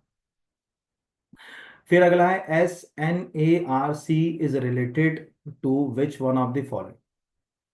तो एक्चुअल जब अगर कहा जाए कि जब हम जो है वो आर्टिफिशियल इंटेलिजेंसी की बात करते हैं तो हमारे दिमाग में आर्टिफिशियल इंटेलिजेंसी में क्या आता है, हमारे दिमाग में आर्टिफिशियल इंटेलिजेंसी में आता है जॉन मैकार्थी, हमारे दिमाग में आर्टिफिशियल इंटेलिजेंसी में आता है ट्यूरिंग टेस्ट, ठीक है अगर कहा जाए। तो यहाँ इसी दिशा में आर्टिफिशियल इंटेलिजेंसी में SNARC भी एक इंपॉर्टेंट रोल प्ले करता है। जब आर्टिफिशियल इंटेलिजेंसी की शुरुआत हुई, शुरुआत में लिखा है ये भी इग्नू का मॉड्यूल है उसी से मैंने उठाया। तो सबसे पहले आर्टिफिशियल इंटेलिजेंसी को जिसने दुनिया के सामने लेकर आया वो थे एलन ट्यूरिंग। उन्होंने ट्यूरिंग टेस्ट के माध्यम से जो है वो आर्टिफिशियल इंटेलिजेंसी को हम तक जो है वो पहुंचाने की जो है वो कोशिश करी। एक सेकंड देखिए, ठीक है, पहुंचाने की कोशिश करी। फिर उसी क्रम में जो अगर कहा जाए जॉन मैकार्थी, आप कई कई बार जो अगर कहा जाए कि आप लोगों ने जो है वो फादर ऑफ आर्टिफिशियल इंटेलिजेंसी जो अगर कहा जाए ऐसे नामों में जॉन मैकार्थी का नाम तो सुना ही होगा, क्योंकि उन्होंने हाई लेवल लैंग्वेज के ऊपर काम करना शुरू किया। और हाई लेवल लैंग्वेज के तहत उन्होंने कई लैंग्वेज, जैसे जस्ट लाइक सबसे इंपॉर्टेंट थी लिस्प, जिसको अपन लिस्ट प्रोसेसिंग बोलते थे। फिर बाद में एल्गोल जैसी जो अगर कहा जाए एल्गोरिथम जो लैंग्वेजेस है उनको डेवलप किया। तो वो जो है वो अगर कहा जाए आर्टिफिशियल इंटेलिजेंसी में बड़ा नाम हो गया, क्योंकि उन्होंने आर्टिफिशियल इंटेलिजेंसी कॉइन किया। लेकिन इसी दिशा में 1951 का ये मॉडल, ये ये बहुत सारे लोग छोड़ देंगे। जॉन मैकार्थी याद रखेंगे, एलन ट्यूरिंग याद रखेंगे, बट SNARC वॉज बिल्ड जो अगर कहा जाए मैरविन जर्मिन्स्की 1955 51। इट वाज द फर्स्ट जो अगर कहा जाए रैंडमली वायर्ड जो हो न्यूरल नेटवर्क। आज आप सोचो आर्टिफिशियल इंटेलिजेंसी में सबसे इंपॉर्टेंट क्या चीज़ है? ठीक है, जो आप नेचुरल लैंग्वेज प्रोसेसिंग की बात कर रहे हो, क्या इंपॉर्टेंट है उसके अंदर? सबसे इंपॉर्टेंट है न्यूरल नेटवर्क, जिसको अपन आर्टिफिशियल न्यूरल नेटवर्क बोलते हैं। ठीक है, कभी भी आप अगर कहा जाए LLM लार्ज लैंग्वेज मॉडल कभी भी आप पढ़ोगे तो उसमें आर्टिफिशियल न्यूरल नेटवर्क की बात है। इस दिशा में आज हम सोच रहे हैं। ये कब सोच चुके हैं? 1951 में। तो हो सकता है कि आपको इसका फुल फॉर्म आ जाए। ठीक है, यहाँ पर हो सकता है कि ये किससे संबंधित है ये आ जाए, क्योंकि ये उसी बुक का हिस्सा है और इसी से ऊपर के दो क्वेश्चन पूछे जा चुके हैं। जैसे जॉन मैकार्थी का संबंध किससे है, ये पूछा जा सकता है, पूछा जा चुका है। एलन ट्यूरिंग जो अगर कहा आ जाए, ट्यूरिंग टेस्ट ऑलमोस्ट जो अगर कहा आ जाए कि इसी मतलब ये जिस जगह से आप इग्नू के मॉड्यूल पे जाइए, आर्टिफिशियल इंटेलिजेंस इग्नू टाइप करिए, वहां से मिल जाएगा। वो ना भी टाइप करेंगे, हिस्ट्री ऑफ आर्टिफिशियल इंटेलिजेंस करेंगे, उसमें भी आपको ये क्वेश्चन जो है वो आसानी से मिल जाएगा। ठीक है, मतलब उसमें मुझे नहीं लगता कि कहीं कोई आपको जो है वो बहुत ज़्यादा तकलीफ जो है वो होने वाली है। आसानी से जो है वो आप इसमें जो है वो जा सकते हैं। ये क्वेश्चंस ऐसे एग्जाम वाले आजकल जो है वो पूछने लगे। अब क्या पूछेगा वो तो मैं भी नहीं बता सकता, बट बुनियादी रूप से ये आपको समझाने की कोशिश करिएगा। दूसरा जो है वो निम्नलिखित में से कौन सा एक एथिक्स ऑफ आर्टिफिशियल इंटेलिजेंसी से जुड़ा मुद्दा अगर कहा जाए है? ठीक है, एथिक्स ऑफ आर्टिफिशियल इंटेलिजेंसी। अब ये क्वेश्चन क्या है? आर्टिफिशियल इंटेलिजेंसी किस किस के बीच में विभेद कर सकती है? ठीक है, लैंग्वेज के आधार पर वो विभेद करेगी, बिल्कुल करेगी। बायस मतलब विभेद कर रही है, एक प्रकार से पूर्वाग्रह से पीड़ित है। जेंडर के आधार पर विभेद कर रही है, बिल्कुल सही है। पॉलिटिकल अगर कहा जाए, ये भी है, कहा जाए इसमें भी विभेद कर रही है। अभी आपको मैं दिखा भी दूंगा कि ये कैसे विभेद कर रही है। ये क्वेश्चन भी आपको एग्जाम में एक बार पूछा जा चुका है। ठीक है, तो देखिए मैं पहले तो इसको दिखाने के लिए आपको एक फाइल से दिखाता हूँ, जिससे आपको समझ पड़े कि वो कौन सा मॉड्यूल है। एक सेकंड होल्ड कीजिएगा। अब पहले तो ये इग्नू का मॉड्यूल है, स्क्रीन के ऊपर आप देख रहे हैं। आप चाहें तो इसको खुद भी डाउनलोड कर सकते हैं यहाँ से। आर्टिफिशियल इंटेलिजेंसी बेस्ड जो अगर कहा जाए कोर मॉड्यूल है। इसमें ऑलमोस्ट इन्होंने आर्टिफिशियल इंटेलिजेंसी से जुड़ी हुई मशीन लर्निंग और अन्य चीज़ों की बात की है। हमारे काम का एज ए कॉमन अगर कहा जाए स्टूडेंट की बात करें, कॉमन क्यों बोल रहा हूँ? क्योंकि जो केवल और केवल एग्जाम में बुनियादी ज्ञान जिसका आर्टिफिशियल इंटेलिजेंसी का होना चाहिए उसके बारे में बात करें, तो उसको केवल ये पता होना चाहिए इसका हिस्ट्री। यहाँ पर अगर कहा जाए आर्टिफिशियल इंटेलिजेंसी का कि कहाँ से शुरुआत हुई। दूसरा कि आर्टिफिशियल इंटेलिजेंसी किस तरह से काम कर रही है। जैसे ये टाइप 1 में नेरो, जनरल, स्ट्रांग, टाइप 2 के अंदर जो अगर कहा जाए उसने पैटर्न्स बताए। ये सब बातें इसके अंदर है। तो जो ब्रीफ हिस्ट्री है इसके अंदर, जो अभी आपको मैंने बताया था, इसमें आपको जैसे लिस्ट पर मैंने ये हमेशा बोला कि आप लिस्ट मतलब लिस्ट प्रोसेसिंग वर्ड जो है वो प्रयोग करें यहाँ पर। इसके अंदर जब आप नीचे जाओगे इसी के अंदर, तो उसने ये बताया कि भाई जो आर्टिफिशियल इंटेलिजेंसी है उसके अंदर भी वो विभेद करती है। वो विभेद किसके आधार पर करती है? वो अब विभेद नीचे उसने डाले। अब वो पेज मुझे भी याद नहीं है जिस पेज से मैंने जगह कहा आ जाए उसके बायस जो है लिए, लेकिन इसी के अंदर आप धीरे धीरे चलोगे तो आपको मिल जाएगा। बाकी आप नहीं भी चलोगे तो मैंने आपके लिए लिखा ही है कि वो लैंग्वेज के आधार पर, जेंडर के आधार पर, इनके आधार पर विभेद करती है। अगला क्वेश्चन जो है वो बेसिक है, जो पहले क्वेश्चन में मैं करा चुका हूँ। भारत सरकार द्वारा नेशनल ई गवर्नेंस डिवीजन की स्थापना 2009 में की गई। इसको मुझे बताने की जरूरत नहीं, पहले क्वेश्चन में इसका आंसर मैं दे चुका हूं, तो वो वहीं से आप जो है उसको उठा लोगे सेम के सेम। अगला है कंप्यूटर के विकास में निम्नलिखित में से किस एक का विकास सबसे पहले हुआ? इंटीग्रेटेड सर्किट, ठीक है, Turing machine, tabulating machine, transistor. ये क्वेश्चन भी जब हम कंप्यूटर के इतिहास को पढ़ना शुरू करें, मतलब जब हम हिस्ट्री पढ़ते हैं कंप्यूटर की, तो कंप्यूटर की हिस्ट्री में एक सेकंड हम अगर एक इस ट्री को देखें, ये एनसीईआरटी की बुक के अंदर बकायदा ट्री बना हुआ है यहाँ पर, ये इस ट्री को हम देखें तो हमें दिख रहा है कि कंप्यूटर के विकास की जो अगर कहा जाए कहानी शुरू होती है एबेकस से। आज भी बच्चों में वो देखा होगा, एक स्लेट आती थी जिसमें खूब सारे छोटे छोटे मनके से होते थे, बीट्स यानी मोती कह लो आप उनको, उनसे काउंटिंग करते थे, एबेकस कहते हैं उसको सबने। हाँ, हमेशा विजुअलाइजेशन पढ़ाई में बहुत जरूरी है। एबेकस का नाम सुना होना और एबेकस को देखना, अब लगा अच्छा हाँ ये तो छोटे बच्चे पहले यूज करते थे, आजकल तो नहीं करते लेकिन पहले इसको एबेकस कहते थे। फिर पास्कल का कंप्यूटर आया, यहाँ पर कर कहा जाए उसने कैलकुलेटर डेवलप किया। कोई बेचारे को सम्मान मिला नहीं दुनिया में, इसलिए बाद में उसको सम्मानित करने के लिए पास्कल नाम की एक हाई लेवल लैंग्वेज डेवलप की। इसी प्रक्रिया में कुछ कदम जो है वो अगर कहा जाए, जैसे ट्यूबुलेटिंग मशीन बनाई यहाँ पर अगर कहा जाए 1890s में। फिर ट्यूरिंग मशीन जो है वो एलन ट्यूरिंग ने जो अगर कहा जाए बनाई। इसी दिशा के अंदर जो है वो अगर कहा जाए EDVAC, जो अगर कहा जाए ENIAC, अब इनके फुल फॉर्म नहीं पता है तो एग्जाम में जो अगर कहा जाए आपको समझ नहीं पड़ेगा कि जॉन वॉन न्यूरिक मशीन है कि क्या है। फुल फॉर्म इनके पता होना जरूरी है यहाँ पर अगर कहा है ना। तो जो लिखा है ना कि जो है वो ENIAC being the first general purpose electronic जो अगर कहा जाए डिजिटल कंप्यूटर, यहाँ पर अगर कहा जाए यहाँ पर, तो ये वो बताने की कोशिश कर रहा है ये। फिर उसके बाद हमने ट्रांजिस्टर डेवलप किए, है ना। तो जो विज्ञान वाले बच्चे, सभी विज्ञान वाले ही होंगे ऑलमोस्ट, तो विज्ञान वाले बच्चों ने जो सुना होगा एमीटर कलेक्टर बेस से हमने ट्रांजिस्टर लेकर आए। फिर ट्रांजिस्टर से हम इंटीग्रेटेड सर्किट पर गए, आईसी हम जो है वो लेकर आए। इन्हीं इंटीग्रेटेड सर्किट्स को, ठीक है, हमने और डेवलप करा तो माइक्रो प्रोसेसर पर आए। और इन्हीं माइक्रो प्रोसेसर में आज हम आकार को छोटा कर रहे हैं अकॉर्डिंग टू मूर्स लॉ। लगातार माइक्रो प्रोसेसर का आकार क्या हो रहा है और उसके ऊपर जो नंबर ऑफ ट्रांजिस्टर्स हैं उनकी संख्या बढ़ रही है। ठीक है, क्योंकि हम माइक्रो प्रोसेसर को इतना छोटा करने की कोशिश कर रहे हैं कि उनकी संख्या इसीलिए लगातार जो अगर कहा जाए बढ़ रही। तो मूर्स ने ये बोला भी, अभी उनका निधन अभी हुआ है कुछ समय पहले, इसलिए हो सकता है कि आपको सिंपल ये प्रश्न ही पूछ ले कि मूर्स लॉ का संबंध इनमें से कितना। तो चाहे तो ये एक क्रम है जो आपको पता होना चाहिए। ये बिल्कुल वैसा है जैसे अपन ये कंप्यूटर में चला रहा है, तो कोई पूछे कि भाई ये स्क्रीन जो है वो जो यूज करते हैं उसका कुछ एक पैटर्न आपको पता है, तो हाँ भाई हम सबसे पहले CRT यूज करते थे, कैथोड रे ट्यूब बेस्ड थे।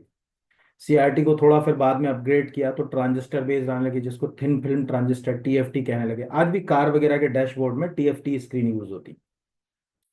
TFT का थोड़ा सा अब अगर कहा जाए कि अपग्रेड गए तो LCD गए, लिक्विड क्रिस्टल डिस्प्ले, उससे थोड़ा अपग्रेड गए तो LED गए, लाइट एमिटिंग डायोड, उससे थोड़ा सा अपग्रेड गए तो OLED, ऑर्गेनिक जो है लाइट एमिटिंग डायोड। यानी अब हम लगातार क्या कर रहे हैं, तकनीकों में आगे की ओर बढ़। तो ऐसे जो क्वेश्चंस होते हैं, जैसे अभी आपको देखा ना CRT डिस्प्ले से हम जो है वो TFT गए, फिर LCD गए, LED गए, OLED गए, इसके बीच एक प्लाज्मा डिस्प्ले भी था पर वो मार्केट में जगह नहीं बना। तो हफ्ते 15 दिन में एक बार रिवीजन कर लो तो पैटर्न दिमाग में सेट रहता है। और फुल फॉर्म जैसे OLED बोल दें, आप में से बहुत सारे बच्चों के मोबाइल जो महंगे यूज करते हैं उनमें OLED यूज हो रही है आजकल। बट क्या हमको OLED का फुल फॉर्म मालूम है कि उसको ऑर्गेनिक कह रहे हैं कि क्या कह रहे हैं? पर OLED यानी ऑर्गेनिक जो है वो लाइट एमिटिंग डायोड हम लोग जो है वो अगर कहा जाए यूज करने लगे इस समय, जो अगर कहा जाए महंगी डिवाइस में वो यूज हो रही है। या तो ये एक पैटर्न होता है कि पैटर्न कम से कम हमको जो है वो पता होना चाहिए। क्वेश्चन जो अगर कहा जाए कि किस तरह से जो अगर कहा जाए पूछे जाएंगे। माइक्रो प्रोसेसर का आकार क्यों छोटा हो रहा है? कारण ये है कि हमको ट्रांजिस्टर्स ज्यादा चाहिए। ठीक है, तो ट्रांजिस्टर भी छोटे होते जा रहे हैं उसके ऊपर, इंटीग्रेटेड सर्किट के ऊपर और सब चीजें। तो यहाँ आप नीचे जब जाओगे तो सब चीजें एग्जाम में, ये सब क्वेश्चन एग्जाम में आए जितने भी। और आप सोचो इससे सरल क्या होगा, आपको छोटी छोटी 8वीं 9वीं 9th 10th की जो NCERT की बुकें हैं उनमें ये सब कुछ भरा पड़ा है, हम बस उसको देख लें समझ लें। तो ये भी मैंने आपको इसलिए लगाया। अगला क्वेश्चन। सबसे पहले आपके नॉलेज, आप में से कितनों को मालूम है HTML? तो सबको मालूम है, हाइपर टेक्स्ट मार्कअप लैंग्वेज। सबको मालूम है कि जब इंटरनेट का विकास हुआ, तो जब हमने वर्ल्ड वाइड वेब की शुरुआत करी, ठीक ना, तो वर्ल्ड वाइड वेब की शुरुआत के दौरान जो सबसे पहले लैंग्वेज हमने यूज करना शुरू करी वो HTML ही थी, हाइपर टेक्स्ट मार्कअप लैंग्वेज। जो हमने अगर कहा जाए, जो प्रोटोकॉल जो अगर कहा जाए इस्तेमाल जो है वो करना शुरू किया, उसका नाम था HTTP, hyper text transfer protocol. ये हमने यूज करना जो है वो शुरू किया। लेकिन हम में से कितनों को मालूम है कि DHTML क्या है? मतलब हम में से कितनों को मालूम है कि DHTML क्या है, क्योंकि हमने फुल फॉर्म नहीं करा। तो यहां पर आपको कंफ्यूजन कैसे किया जाता है, इसलिए मैंने बाकी चीजें कॉमन डाली। ठीक है, hyper text markup language common है, एक में लिख लिया डाटा, एक में लिख लिया डायनेमिक, एक में लिख लिया डिजिटल, एक में लिख लिया डिवाइस। तो आपको दिख रहा होगा ये भी एनसीईआरटी के मॉडल कि DHTML ये लिखा हुआ है is the combination of HTML Java script, यानी ये HTML और जावा स्क्रिप्ट का कॉम्बिनेशन है। DHTML is the combination of the, अगर का सेवरल बिल्ड जो है अगर कहा जाए ब्राउजर फीचर 4th जनरेशन, ठीक है, अगर कहा जाए ब्राउजर्स, और बाकी तो जो है उसमें कोई ज़्यादा काम करे। तो DHTML के अंदर जो है वो 3 हिस्से थे। एक था HTML, दूसरा था CSS, तीसरा था जावा स्क्रिप्ट। जब भी अगर कहा जाए, डी जो था वो था डायनेमिक।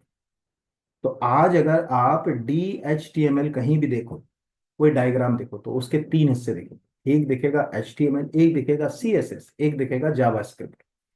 हम में से कितनों को जो है वो मालूम है कि ये 3 हिस्से थे, और ये सब छोटी क्लास की बुकों में है। मतलब इसके लिए कोई मैं दौड़ लगा के बहुत बड़ी बड़ी क्लासों पे नहीं जा रहा कि जो अगर कहा जाए कि मैं एनसीईआरटी की जो उस पे, ये 10th क्लास की एनसीईआरटी की जो बुक है आपको स्क्रीन के ऊपर दिख, इन 10th क्लास की एनसीईआरटी की बुकों के अंदर ये सब चीजें डाली हुई, इनमें जो अगर कहा, कहीं और भी नहीं कि भैया जो है वो बहुत मैं टफ जो अगर कहा जाए कि आपने तो सब 12th की किताब में से आप पढ़ा रहे हो, ठीक है, और 10th तक का पूछा है तो 10th की किताब से ही पढ़ा रहा हूँ, इसमें आप देखोगे तो सब कुछ इसके अंदर पूरा के पूरा बकायदा ये यहाँ लिखा हुआ है, ठीक है। बट आप उसको कितना समझ पा रहे हो उसके ऊपर। तो यहाँ अगर मैं एक सिंपल फोटो आपके लिए लेकर आऊँ, यहाँ मैंने ये टाइप, और एक इमेज ऑप्शन पर जाओ, अब ध्यान से देखो, कोई ये इमेज ही देख लो, क्या दिख रहा है, एक तरफ दिख रहा है CSS, एक तरफ GS यानी जावा स्क्रिप्ट, एक तरफ HTML, तीनों का कॉम्बिनेशन। यही क्वेश्चन आ जाए तो, ठीक है, यही क्वेश्चन आ जाए तो है तो एनसीईआरटी के अंदर जो अगर कहा जाए, जो मैंने भी लगाया वो एनसीईआरटी के अंदर से ही लगाया, ये स्क्रीनशॉट भी आपको जो है वो एनसीईआरटी की बुक का ही लगा हुआ दिख रहा है। कहीं और से तो मैंने भी जो है वो नहीं सोचा कि मैं कहीं और से जो है वो क्वेश्चन जो है वो आपको दूंगा। इस तरह से आप याद रखिए कि एक तो बिल्कुल बच्चों वाली चीजें पढ़ना बिल्कुल अच्छी बात, लेकिन थोड़ा सा हल्का सा चीजों को, स्टैंडर्ड वाली चीजों को भी पढ़ना हमको जरूरी है। क्योंकि अगर हम हल्का सा स्टैंडर्ड वाली चीजें नहीं पढ़ेंगे तो उसका नुकसान जो है वो हमको रहेगा ना। ये यहाँ पर मैं, अब क्या होता है ना, एक्चुअल मुझे ये याद नहीं रहता, मैं बुक पूरी पढ़ता हूँ आपके लिए A to Z, पर पेज मुझे याद नहीं रहता कि किस पेज से मैंने जो है वो उठाई ये चीज। तो यहाँ पर ये आपको दिख रहा है, पेज नंबर 82 पर है, ये आपका चैप्टर 5 है, DHTML एंड CSS। हो सकता है आपको CSS का फुल फॉर्म आ जाए, हो सकता है आपको DHTML का फुल फॉर्म आ जाए, वो HTML का तो आ ही चुका है। तो यहाँ पर आपको दिख रहा है ये हो गया, ठीक है। यहाँ तो ये तीनों के बारे में हल्का फुल्का, और 10वीं क्लास का एनसीईआरटी है। यहाँ पर आप कहोगे कि 10वीं का प्रूफ कर दो, तो एक बार मैं इसको फर्स्ट पेज पे ले जाके प्रूफ कर दे रहा हूँ। Information and computer technology class 10th, ठीक है, central board of secondary education Delhi, यहाँ पर उसी का है, एनसीईआरटी के मॉड्यूल है यहाँ। तो यही प्रश्न आजकल एग्जाम में आते हैं, और कुछ एग्जाम में ये MPPSC मेंस में भी है। तो मैं आपसे उम्मीद करूंगा सबसे कि आज के बाद आप जब DMO पढ़ो तो डॉक्यूमेंट ऑब्जेक्ट मॉडल जरूर वर्ड याद रखो। फुल फॉर्म याद नहीं रखोगे तो आप ये मान के चलिए कि कहानी पूरी की पूरी जो है वो उलझ जाएगी, ठीक है। कहानी पूरी के पूरी जगह कहा आ जाए, यहाँ पर जैसे अभी ऊपर अपन ने बोला था ना CSS है ना, तो CSS होता है ना कैस्केडिंग जो है वो स्टाइल शीट। तो अभी चलो इतना तो दिमाग चल रहा है कि उसने पूरा वर्ड ना लिखा हो, लेकिन स्टाइल शीट वर्ड इस्तेमाल किया, स्टाइल शीट, ठीक है। लेकिन वो अगर कहा जाए सी का मतलब नहीं लिया उसने, तो हम कम से कम अपनी क्यूरोसिटी से ढूंढे इंटरनेट पर कि यार सी वर्ड का मतलब क्या है, कौन सी शीट की बात कर रहा है ये यहाँ पर, तो ये हम चले गए यहाँ पर।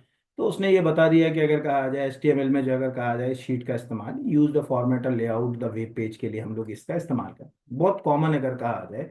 जो आप जिस ब्राउजर के ऊपर ये यूज कर रहे हो उसमें बहुत इंपॉर्टेंट रोल प्ले करता है ये जो। तो ये क्वेश्चन भी आसपास का ही था, कोई ज्यादा वो नहीं था।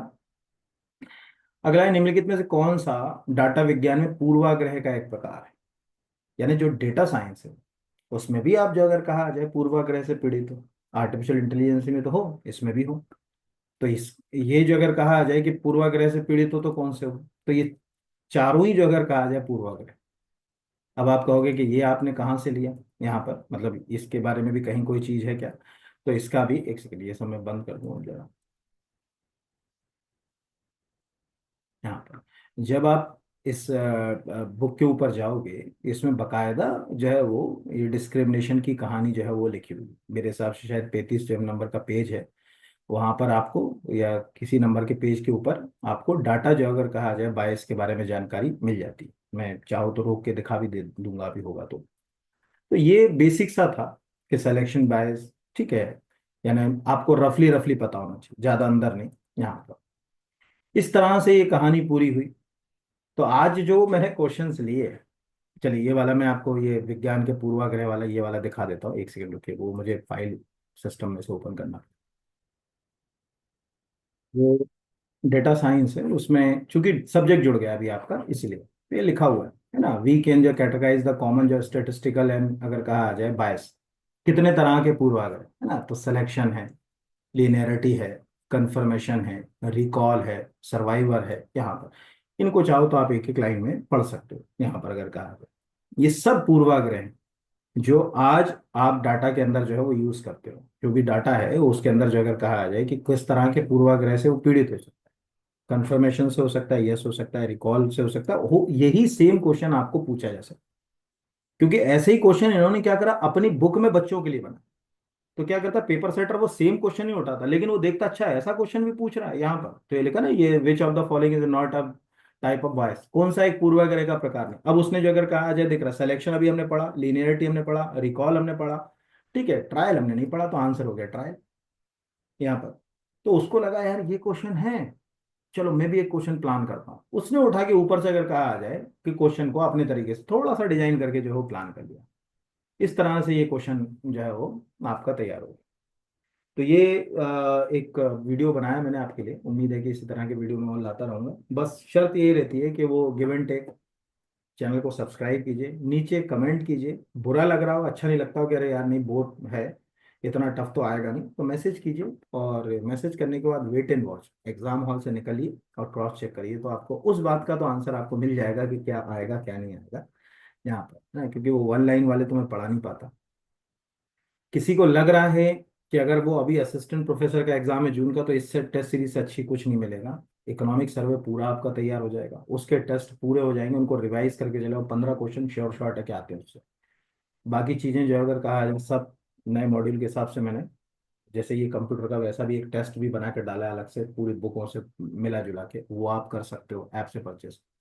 किसी को लग रहा है कि अभी महीने भर में अगर कहा जाए वो कर सकता है, या किसी को दूसरे एग्जाम, इतने सारे एमपीपीएससी एग्जाम निकालती है, उनको लग रहा है कि मेरा फर्स्ट पेपर अच्छा तैयार होगा, जैसे कोई सपोज मान के चलिए फूड सेफ्टी की तैयारी कर रहा हो, असिस्टेंट रजिस्ट्रार की तैयारी कर रहा हो, स्टेट इंजीनियरिंग सर्विस की, प्रिंसिपल क्लास 1 क्लास 2 की, माइनिंग ऑफिसर की, असिस्टेंट डायरेक्टर की, तो ये कोर्स है पार्ट 1 का पूरा कंप्लीट।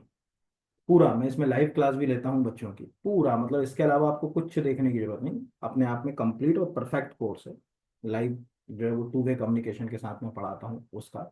वो कोर्स आप ऐप से परचेस कर सकते हो 2499 का। जितना मैं करा रहा हूँ बस उतना आप कर लो, ठीक है। यहाँ भी जो मैं बता रहा हूँ बस ये है कि मैं हर चीज़ नहीं करा सकता, जैसे मैंने DHTML बता दिया है, तो मैंने आपको ये बता दिया है कि CSS का फुल फॉर्म आपको पता होना चाहिए कि यार वो स्टाइल शीट है तो कौन सी स्टाइल शीट।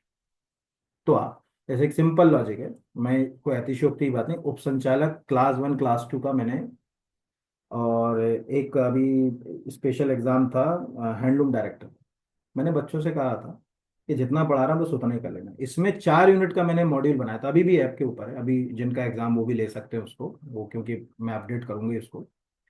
वो जो 4 यूनिट थी स्किल डेवलपमेंट की, पूरा 100 आउट ऑफ 100, वो 4 यूनिट के क्वेश्चन तो पूरे आए। 6 यूनिट मैंने बच्चों को बोला था कि मैं पढ़ाऊंगा नहीं टेक्निकल, ठीक है, 4 यूनिट स्किल डेवलपमेंट वाली पढ़ाऊंगा। किसी को लगता है कि जैसे अभी ये एग्जाम है इसको फोकस करना है, तो इसका भी ऑलरेडी टेस्ट सीरीज है, बिल्कुल वो कर सकता है ज्वाइन। खनिज अधिकारी माइनिंग वाला है, पार्ट 1 बहुत अच्छा स्ट्रॉन्ग करना है, आपकी मेरिट में पार्ट 1 बहुत रोल प्ले कर सकता है। असिस्टेंट प्रोफेसर है आपका, उसके लिए आप पार्ट 1 ले सकते हो।